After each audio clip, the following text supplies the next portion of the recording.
Welcome to Ponchatoula Live, the show where we make it easy for you to connect with the people of Ponchatoula.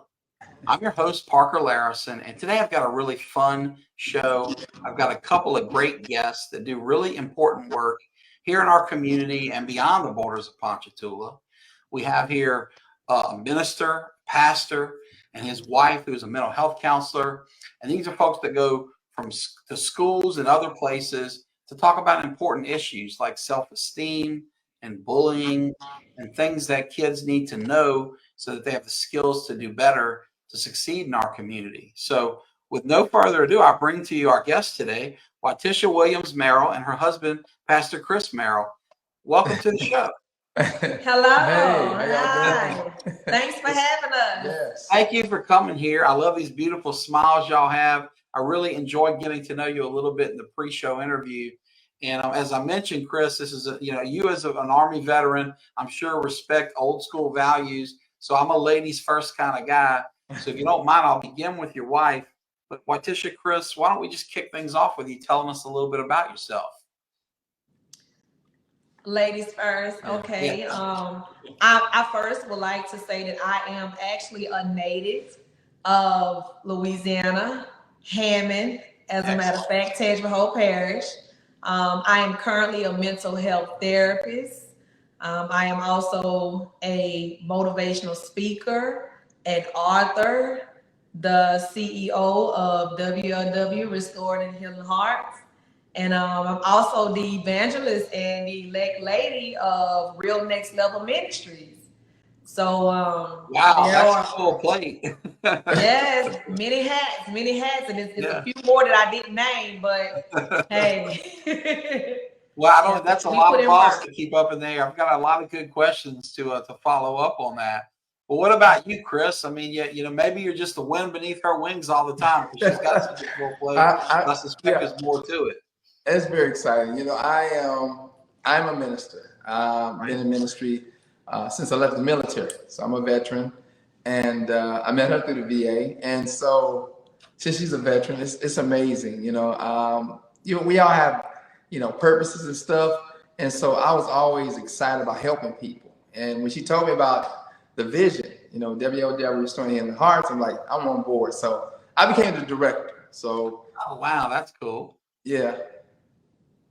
Very exciting. Oh, I forgot to tell you, I'm from Texas. Texas, my hometown. We're going to dig into that. I'm a big San Antonio Spurs fan, have been since speaking of military service, since the Admiral, David Robinson. Now, I know he's a Navy guy, and you guys are Army veterans. But yeah, I'm going to really dig into the issue here of how, a Hammond woman and a Texas man hook up and make this amazing sport. But it sounds like the connection started through the United States Army, and you mentioned the VA. So before we dig into, your love story and how you came to be here and have this wonderful business and ministry and all that y'all do, let's just go back in time a little bit and talk childhoods to get a feel for kind of where you've come from and how you got here. So Wytisha, you mentioned you're from Hammond originally. So did you grow up around here? And all the way until you went into the military? Did you move to Texas somewhere else first? What's your background? Y'all don't have to go in that order, but each of you just tell us a little bit about where you came from. Okay, so yes, as I stated, I'm originally from Louisiana, Hammond, Tangipahoa Parish. I did grow up here in Hammond, also in Independence, age 9. Well, I'm loving that, being married to an Independence lady. My wife Brandy will be happy to hear that. That's exciting. Yeah. So those were my stomping grounds. I started off in Hammond. We moved to Independence when I was 9 years old. We stayed there, and I transitioned back and forth. Independence. I attended Independence Middle School, Independence Elementary, Independence High School, but then I also transferred back and forth from Hammond Junior High and also Hammond High School, and then initially I graduated from Hammond High School. Well, neat. Well, I'm going to say go Tigers. My wife's an Independence Tiger. Being a PHS Green Wave, graduate, I can't be down with the tour thing, but I do respect the school. We support the Torbotics program up there. My little boys go to Torbotics Astro Camp in the summer. but we do have a little bit of a rivalry here. I don't know if Chris has been around long enough to see the Green Wave Tornado Friday night rivalry. But speaking of Friday nights, Chris, you come from Texas, the land of Friday night lights and where football is big and all that. What was like growing up in San Antonio? San Antonio it's a tourist spot. So everything's high speed. People come down to see, of course, the Alamo. And then we have this beautiful downtown, it's like a lake. It's a San Antonio Riverwalk. So everything's Riverwalk's downtown. Amazing. I love that place. Yeah, you got live bands, you have restaurants, you can float on this boat. It's all downtown. It's almost like 007. It's pretty cool. Just growing up there, it's been cool because we have an Air Force base, then we have an Army base, and so a lot of the stuff there to do, including SeaWorld. So growing up there, it was like multicultural. So everybody would come from different lands to be in the Air Force, and all the basic training is at Lackland Air Force Base, and that's around the world for the Air Force. Oh, wow. So we got to meet, we got to see all kinds of people. So it was pretty cool growing up. That's exciting, and you get all these great international basketball players that come in. I mentioned David Robinson, the Admiral, but Tim Duncan's from the Virgin Islands, St. Croix area, I think. That's right. Tony Parker and Wemby and all these guys coming in from France. It's truly an international city right there, in southern Texas. That's so cool. Yeah. So it sounds like each of you went into the military. Is that where you met? Tell us about how the two of you connected. No, we did not meet in the military. We have a nice age gap between us. So he served. I can relate to that too. My wife and I do also. So yeah, and it's great because of the wisdom and the experience. Yeah. I'm very open and receptive to the wisdom that he has and the wisdom that he shares. And by him being a pastor and also a former veteran, and again making those marks before I actually came behind him. I mean, it's an honor to be married to a man of God and also a veteran, and a man that just has a heart for the community and for serving people. So again, he went in before I did, but we initially actually met here through the Veterans Administration, and we met there. We connected through that, and then we also found that both of us was veterans, and we also had a passion for ministry, and it just went from there. The connection, we connected from there, and it went from there. Well, let's talk about that passion for ministry. Yeah, and Chris, in particular, I'd love to hear about how and when you felt that calling. I know you went in to study theology, and here you are today as a pastor, as a minister. How'd that all get started in your life? It was crazy. I was just released from the military, and I really wanted to do something interesting. And I went to Bowling Baptist University before I went into the military. I joined the military to become an attorney. So I thought I was going to stay in just for a couple of years. From one, you made the right call staying away from this line of work. Yeah, I wanted to be an attorney. So I wanted GI Bill and finish. But something else had told me, I would really be great at encouraging people. Even when I was in the military, everybody liked to be in my squad because I was an encourager. I didn't realize that there was a gift, and I love sharing good news. So, eventually I said, let me try something that I really, really love. And so I love helping people. I love telling people the good news. And then when I met her, I realized she had something cool too. And we immediately connected that way. And so she tells good news, and I tell good news. And so it's just a way to encourage people. I just like to help people and see them light up, Well, I know, Wytisha, in your career, that encouragement that your husband's talking about is essential. My wife, Brandy, who I mentioned, like you, is a mental health professional. She's a school counselor, and she's been around in other settings too, as I know you have. Tell us about your background. I know your education spans several schools in several states, but how did you find this passion for helping people through mental health professional services like therapy?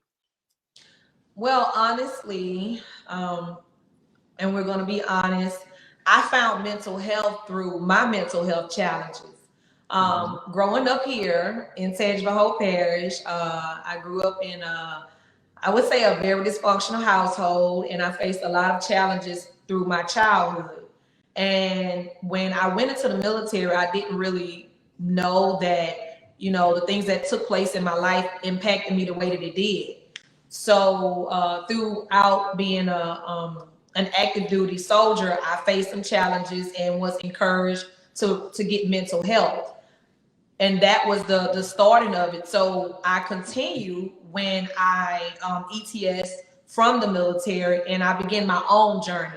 Can And you I help actually this ignorant civilian out? What's ETS? I'm sorry. I was with okay. you until that. ETS is when you get a discharge, an honorable discharge. Okay. So I served my time. I served my full term, and I properly was released from the military. And then, and so I continued to embark on, wanting to pursue a healthier lifestyle for myself. And I actually met this therapist in North Carolina that took me through a process and made me see a lot of things that and realize a lot of challenges that I was facing and a lot of things that I was enduring, and it really helped me change my life.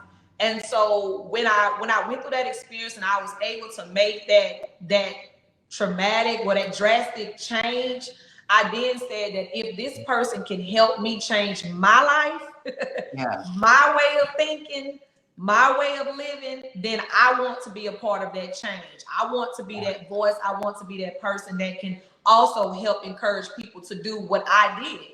And that's how I started on that path, through my own journey of mental health. Your own journey. Yeah. Yep. Well, thank you for sharing that. Thank you for your candor and your honesty. This show is best when we get real. We've had guests on, dear friends of mine have come on this show to talk about the tough things like being homeless at parts of their life and losing loved ones.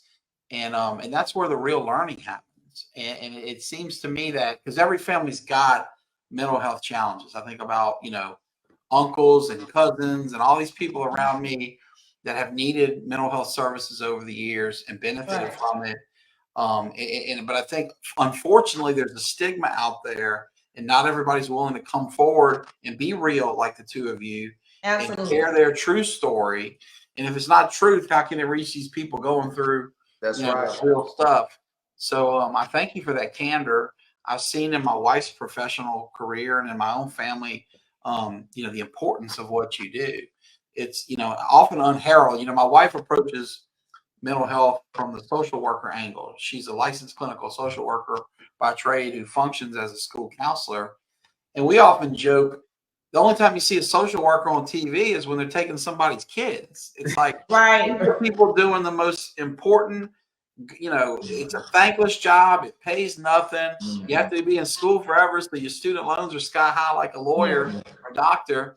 And yet the way we portray it on TV is not slick and heralded, but rather they're taking people's kids all the time. So thank you for doing that thankless work. So, tell us about how this passion for that, and this growth from your own experience leads to what you're doing now, because I'm going to ask you more directly about, your company and your services, but how did you get from where you were talking about to where you are here today? The passion again was, I would say it manifested from my childhood. As I said, my childhood was very unfortunate, and I experienced a lot of challenges. And in our community, like you're saying, it's such a stigma to where people don't like to talk about mental health. People don't like to talk about the challenges that they experience within their household. They don't like to talk about the gruesome things that actually goes on in private.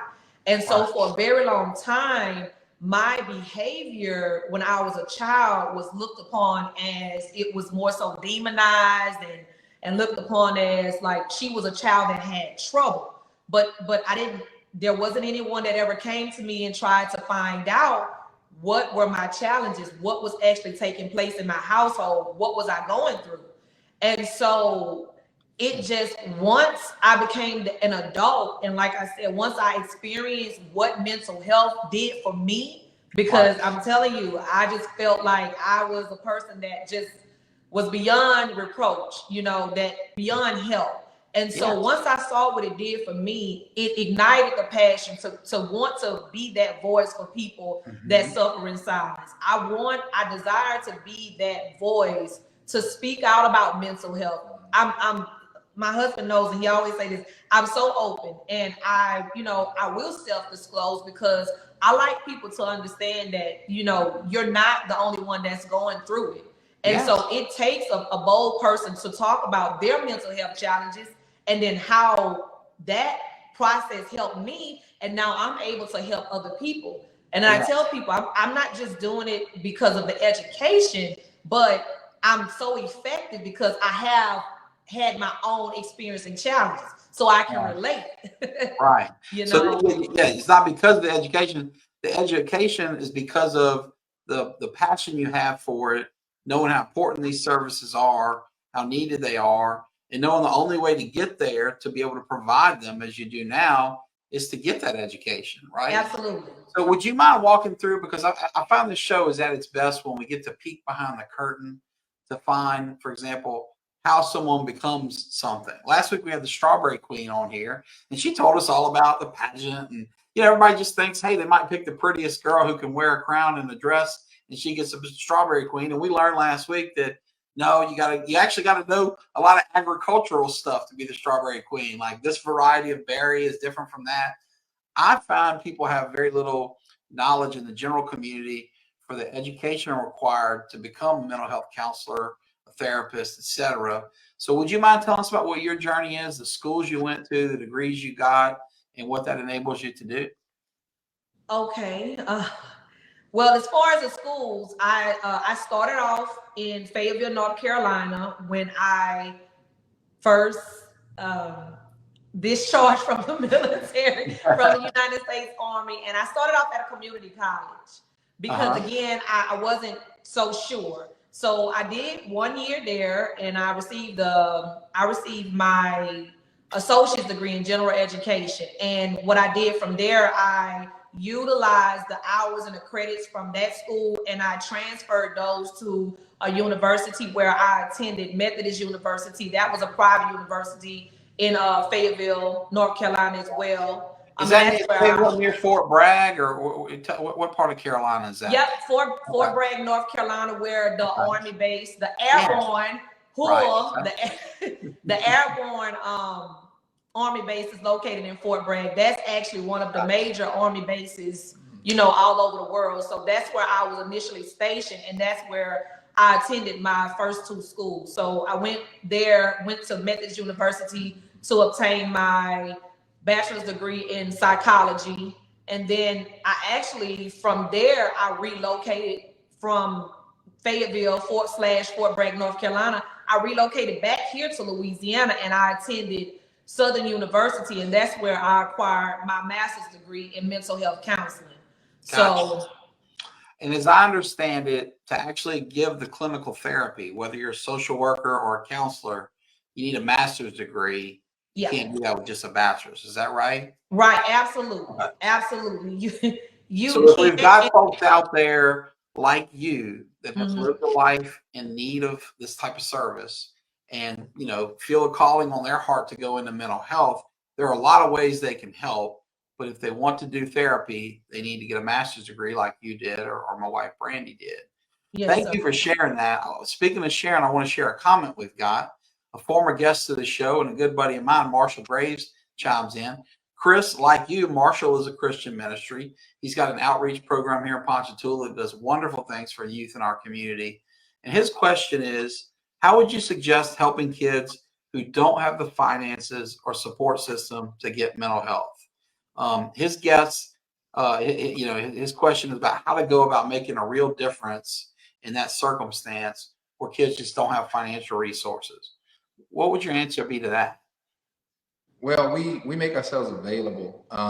We have a YouTube channel where we have our own signature brand with WOW Restoring the Hearts. We have been evangelizing. Tell us about that if you don't mind. I can try to get my producer to put a link to your YouTube channel and any other websites or social pages you'd like.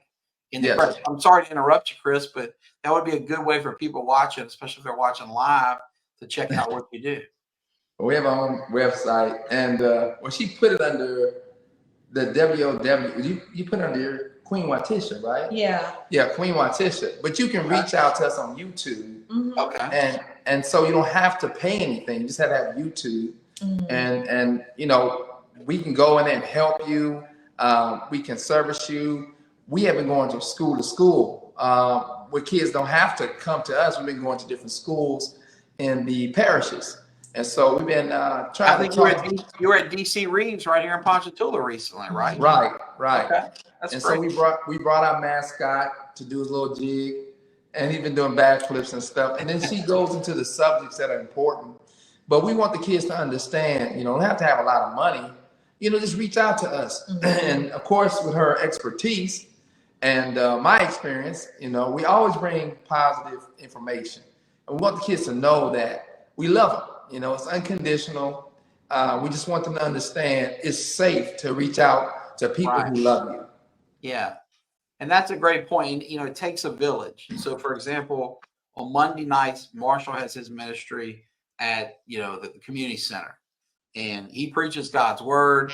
They play basketball. That's a safe space where kids in that community who know him and his family, who have been doing things like that for literally decades, not just years, but decades, can go. But they can only reach so many people. And he's only got so much time. You know, he's got multiple jobs like you guys, right? He's driving a bus. I'm a full-time mechanic and business owner, and he's chasing these kids around who play basketball now all over the country, one soon in California. So, you know, there are places you can go locally, but if you don't live close enough to Ponchatoula to walk to the community center on Monday night, just got to get on YouTube and we can check y'all out. And Jude Papillon, my producer, was kind enough to put a link down here. So if you're watching here live or later, check this out. And there, you know, there's a link there to your page. Thank you for sharing that. So tell us about specifically the DC Reeves event. I was privileged to see some pictures of it. It looked like a whole lot of fun. You know, what did y'all do? What did y'all talk about at that event? We talked about bullying because typically when we go into the schools, we ask the principals, we ask the facilitators, the coordinators, what are the challenges that they are experiencing in the school. And whatever topic they give us, that's the topic that we choose to talk about.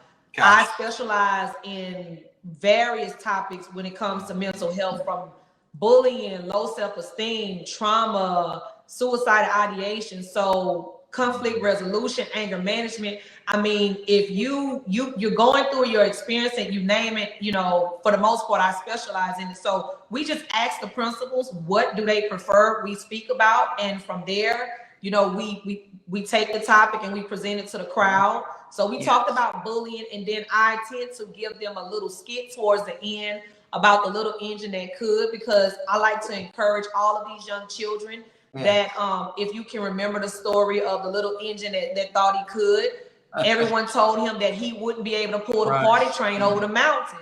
So I love to top it off with letting them know that no matter what people tell you, or no matter what your circumstances are, or what type of environment you're growing up in, that doesn't define who you are. Yeah. And if you feel that you can do it, if you think that you can do it, and you put forth that effort, you can do it. You know, so we always leave off with encouragement. So back to what you were saying, we've gone to several schools, and we're still just trying to reach out and, you know, get accepted to a lot of schools, because some have told us that they'll get back to us. I mean, as far as the resources, we do a lot of work, community work, pro bono for WLW Restored and Healing Hearts, which the brand is Mind Empowerment, and also Real Next Level Ministries. So it's about the schools letting us in, and that's a challenge. So I know we've had, for example, school board members on this program before, sitting in that interview chair like you have. It sounds to me like, and principals for that matter. So it sounds to me like if any of them or their people are watching, you know, they could really benefit from your services. Doesn't sound like it's something that's going to break the bank that schools can't afford. That you threw out a very high educated word in pro bono. That means free. For those that don't know, y'all are here to serve the community. You're not just looking to profiteer. Absolutely. That's really cool. If you don't mind, Wytisha, and I understand you can't give therapy on a Facebook show or a podcast, But you mentioned some intense issues there that I would like you. I'm going to ask you for a little help here, not therapy, but help. Bullying, for example. If we've got a parent listening to this show, let's take two parents. One, their kid's getting bullied. Two, they suspect maybe their kid is a bully. What would you tell those parents as a place to start? I know we can't solve the whole problem in one show, but you better than I, or probably most of our listeners, could know where to start to help these parents on their journey to helping their kid get the help they need. The key is to listen. The key is to listen, to be patient. And I find that is the biggest challenge, because you have so many parents that are single parent household. They're working 2 and 3 jobs. They have several kids, and it's hard to, when you have one child that's going through so many different challenges, it's hard to sit down and take out that time. But I just encourage all of my parents, it's worth listening, because this is what happens with that behavior. The behavior, the physical behavior that you can see is loud because there is something going on internally. And when a child starts displaying behavior that is alarming, that means that there is something going on. So you have to take out the time to be patient, right, and just listen. Listen, because we're trained, and I tell all of my clients and my families, we're trained to listen to what they're saying and what they're not saying. So it's just merely being patient and taking the time to listen. Listening, because that behavior is saying something. Right. Listening and patience is the key. And that's going to reveal to you what the underlying issue is. Is that what you're saying? Yes. I love that. Growing up, I always was taught God gave us 2 ears and 1 mouth for a reason. Absolutely. I didn't do a very good job remembering that as a talkative attorney, but that's great advice. Next issue, and this is a scarier one, but you mentioned suicidal ideations. If you got a kid talking about, because I think one of the things parents struggle with when they hear that is, this kid serious or not? Because right, sometimes the kid will use that kind of language almost as a weapon to the parent to scare them or get attention, whatever. When you hear that, how should you respond as a parent? Is it the same thing from a listening perspective, or is there a different angle you go with that? It's the same. Listen, no, when a child threatens suicide, it's no such thing as an idle threat. Now, as a mental health therapist, we're taught to take different angles as far as assessing the situation more in depth. But if a child threatens, look, I'm going to commit suicide, whether or not they have a plan or not, I encourage any parent to take them to the hospital, because whether or not it's an idle threat or it's a threat that they actually plan to act on, you would never know if you don't get that child to a professional. And I tell my parents all the time, no offense, but you're not the professional. And so that is why, we've been put into place. We have the training, we have the education, we have the skills. So get your kid to a facility, get them to a facility, an emergency room, and just, if it takes out some of your time to see whether or not it was a true threat, or it was just something to get attention. It's better being safe than sorry. Yeah, absolutely. It's better being safe than sorry. Yeah, absolutely. So clearly, the two of you love what you do. I can see the passion in your face. Yeah. Hear it in my voice. Chris, I'll go to you, because I feel like your wife said the lion's share of the recent questions here. Why do you love what you're doing professionally? I didn't hear the question. What was the question? She was laughing. The question is, why do you love what you do as a pastor, as a minister, as someone who's working with your wife in mental health care? Why do you love it so much? Well, it's like being in the service. We have the enemy, and there's always something that's caused. There's always a root cause to having an enemy. So when they come to me, I ask them, hey, what's really going on? What would you like to share with me? And sometimes it is, confidential. And I ask them, if we talk about it, you want your parents to know. After we talk about it, it's not about taking sides, but showing them, hey, somebody cares about you, we love you. And I love trying to help them, kind of go in that direction. Even as a sergeant in the military, we always train to guide our soldiers in the right direction, to give them information so they can have victory. And so I love doing that. I love just taking something and making it easier for them to have victory over. Yeah, that's really nice. Wytisha, what about you? Same question. Why do you love this so much? You got that big smile on your face right now. What's putting it there?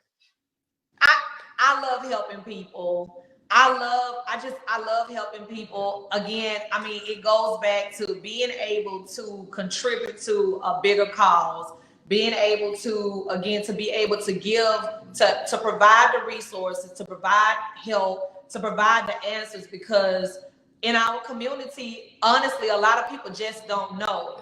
And when you don't know, you stay in the blind, you stay uninformed, and you continue to repeat a perpetual unhealthy cycle. So if we can be those people that can bridge the gap, if we can be those people that can give up the information and give it pro bono freely, we're willing to do that, because it's necessary to make our community thrive. You know, to get the families coming together, give them the knowledge and the resources that they need. So we're willing to do that because we love it that much. Well, thank you for being willing to do that. Thank you for willing to stand in that gap. I mean, you served our country in the military in defending us. And, you know, in a different way, you're defending this community through what you're doing, helping with your ministry and helping with these mental health issues. Because quite frankly, it's a very underfunded aspect of American life. There has never been in my adult life enough resources to meet the mental health challenges that the community has. So folks like you don't step up with some pro bono options, folks out there, just like Marshall mentioned in his comment, there's so many families, so many kids without families or stable families. They just don't have the resources to go and pull out a Blue Cross card and pay a private therapist and get a ride there. It's not an option for people. So Right. what you're doing is super important. Let me ask you this.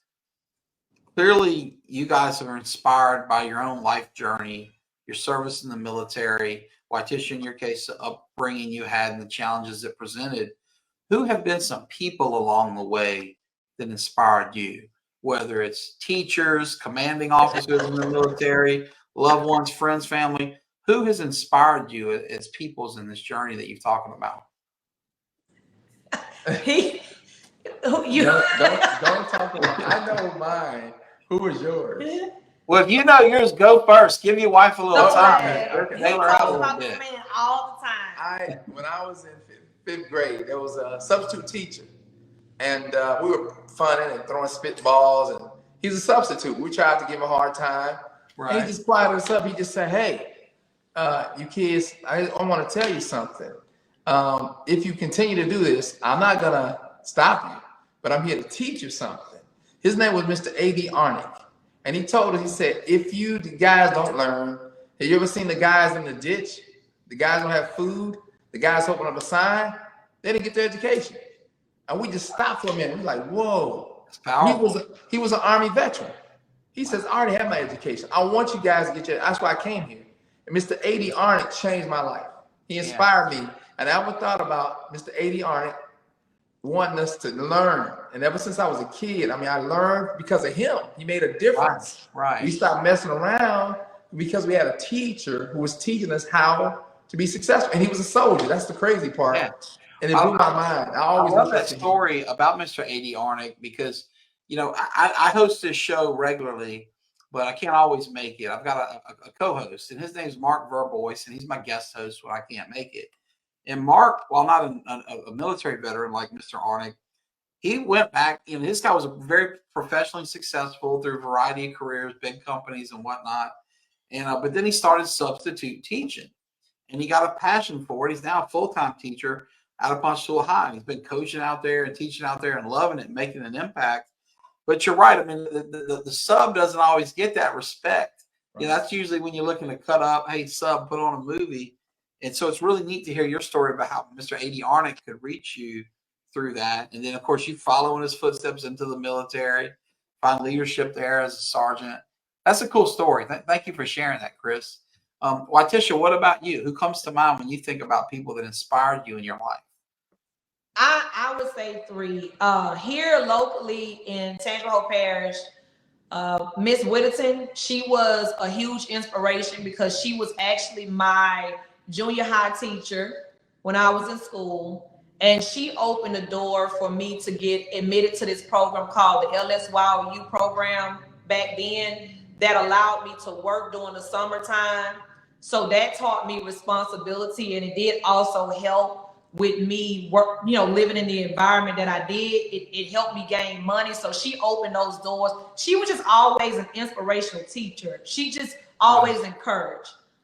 Miss Gigi Westmoreland, I know she is just well known in so many different places, but she was a woman that was like a mother to everyone. She had no perspective kid. It didn't matter the race. It didn't matter your background. She loved every child. And I will never forget Miss Westmoreland's heart. Miss Gigi Westmoreland, she had a huge heart. She actually came to my first book signing. Beautiful lady. And my therapist, Dr. Gant, I mean, he was the one that started me on the journey of mental health. So I give that, I guess, give credit to those 3 people to help me on my journey. Yeah. You got a lot of flowers to give out, it sounds like. Oh, and I have, trust me. Well, earlier I said it takes a village, and I think you just described living proof of that. That's exciting. Well, let me ask you this. What have you not mentioned? You mentioned the book. Let me ask the book question first. Tell us about the book. I didn't know about the book. When you mentioned the book signing, what's the story there? The book is it discussed my childhood challenges. It talks it's very raw and in true form. So it talks about a lot of the abuse and the challenges that I went through. It talks about the mental health that I experienced throughout my childhood on up until my adult years. And then it just talks about the transformation and the transition. And that's where the mind empowerment basically was birthed. I gave birth to the mind empowerment through the book because it lets people know that it doesn't matter your environment that you grow up in. It doesn't matter the last name that you have. What matters is when you put your mind to saying, I deserve better, or I want better, or I see something better in my life, it takes your mind to help you overcome those challenges. So my superpower, which I tell every child, every youth and every individual we come in contact with, your superpower is your mind, because what can you do without your mind? Yeah. Right? So that's where mind empowerment comes from. So the book was talks about the challenges and where the birth of the journey came from. How you could overcome abuse and hardship and the most intense challenges really in life. That's so you're really an inspiration. I gotta say, I'm so grateful that God placed the 2 of you in my life to do this interview, because I'm learning a lot, and this is neat. I'm sure the people watching at home or listening on the podcast are doing the same. Now, I see here we're at the 38-minute mark. I think I promised you I'd try to get you out of here in a half hour. As usual, I missed that mark. But before you go, and this question is for either of you or both of you in any order you want, what have we not talked about that we should? What have we not mentioned that our viewers, our listeners, the people following online should know about you? Is there anything on your mind, on your heart, anything at all you want to share before we shut down this interview? I like people to know that we have a no judgment zone. Real Next Level Ministry is our ministry, and we're in it. And we want people to understand they don't have to be all dressed up and have the fancy cars. We go out to the public and we reach out to them. So we do our street ministry. We hand out free love bags because we want them to know we love them with the love of Christ. And we're unconditional love. They don't have to be fancy or rich and all that good stuff. We just want them to come and worship with us. Yeah. And we keep it, dressed down. We wear jeans and tennis shoes and T-shirts, and we just love on them. And we give them information so they can be inspired and take it home. I always try to give them something they can take home, a lot to take home. But I want them to know they come out and visit us, they'll be changed. I promise you. That's wonderful. Thank you for sharing that, Pastor. That's really special. Wytisha, what about yourself? Hey, I gave you the first word, you get the last word, you know. I've learned in a house with an independent wife, first, last, whatever you want. Y'all get to talk when you want to. What are your thoughts before we go? Well, as a mental health therapist, I'm going to continue to advocate for mental health. When you change your mind, you have to understand that you change your world. And so, leaving off with what we always say, our brand, mind empowerment. It was once quoted: "The mind is a terrible thing to waste." But mind empowerment says that the mind is a powerful tool to empower. So myself, Wytisha Merrill, and Pastor Chris Merrill, we are trying to empower the minds of Tangible Hope Parish, and we're actually trying to go across the nation with mind empowerment. So let us empower your minds. Come and join us let us help you on this journey. So come and join us. I love it. You guys are so inspiring. I could go much longer and be enjoying every minute of it. My pal Marshall chimes in here again, as you can see from the comment on the bottom of the screen. Great interview, Marshall. Of course, I agree. Wytisha, Chris, y'all have been so fun to talk to. If I can ever help you in any way here in Ponchatoula at my law office, you now know where we are. You've got all our numbers. Say the word. And I just want to thank you first and foremost for sharing your time, sharing your story, and keeping it real. This show is always best when we keep it real, and that's not always easy to do. And Wytisha, you have shared so much more than the average person would, but the impact is that much greater because you have. And so I thank you for that, and I wish you too well. And you know you've got support here at our little law firm and our little podcast.